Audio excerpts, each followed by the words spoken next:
HM TV నేను హరిప్రియ. ఇక bulletin లో డీటెయిల్స్ చూస్తే భారత్ లో బంగారం వెండి దిగుమతులపై కేంద్ర ప్రభుత్వం కీలక నిర్ణయం తీసుకుంది. విదేశీ మారక నిల్వలపై పెరుగుతున్న ఒత్తిడిని తగ్గించేందుకు బంగారం వెండి దిగుమతి సుంకాలను భారీగా పెంచుతూ కేంద్ర ఆర్థిక మంత్రిత్వ శాఖ నోటిఫికేషన్ జారీ చేసింది. కొత్త రేట్లు ఈ ఉదయం నుంచి అమలులోకి వచ్చాయి.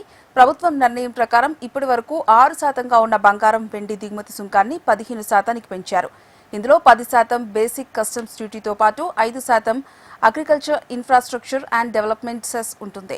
ఈ పెంపు కారణంగా దేశీయ మార్కెట్లో బంగారం వెండి ధరలు మరింత పెరిగే అవకాశం ఉందని బులియన్ మార్కెట్ వర్గాలు అంచనా వేస్తున్నాయి.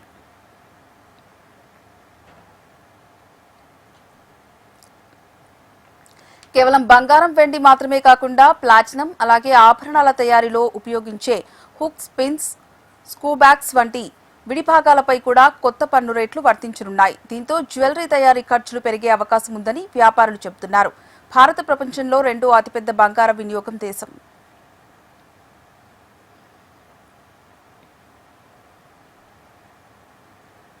ఇటీవల అంతర్జాతీయ మార్కెట్లో ముడి చమురు ధరలు పెరగడం, రూపాయి విలువ బలహీనపడటం వంటి కారణాల నేపథ్యంలో ప్రభుత్వం ఈ నిర్ణయం తీసుకున్నట్టు తెలుస్తోంది.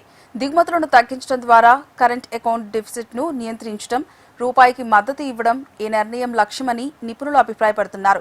అయితే ఈ నిర్ణయంపై జ్యువెలరీ రంగం ఆందోళన వ్యక్తం చేస్తోంది. భారీగా డ్యూటీలు పెంచడం వల్ల అక్రమ రవాణా మళ్లీ పెరిగే అవకాశం ఉందని పరిశ్రమ వర్గాలు చెబుతున్నాయి. గతంలో కూడా దిగుమతి సుంకాలు ఎక్కువగా ఉన్న సమయంలో స్మగ్లింగ్ పెరిగిన ఉదాహరణలు ఉన్నాయని గుర్తు చేస్తున్నారు.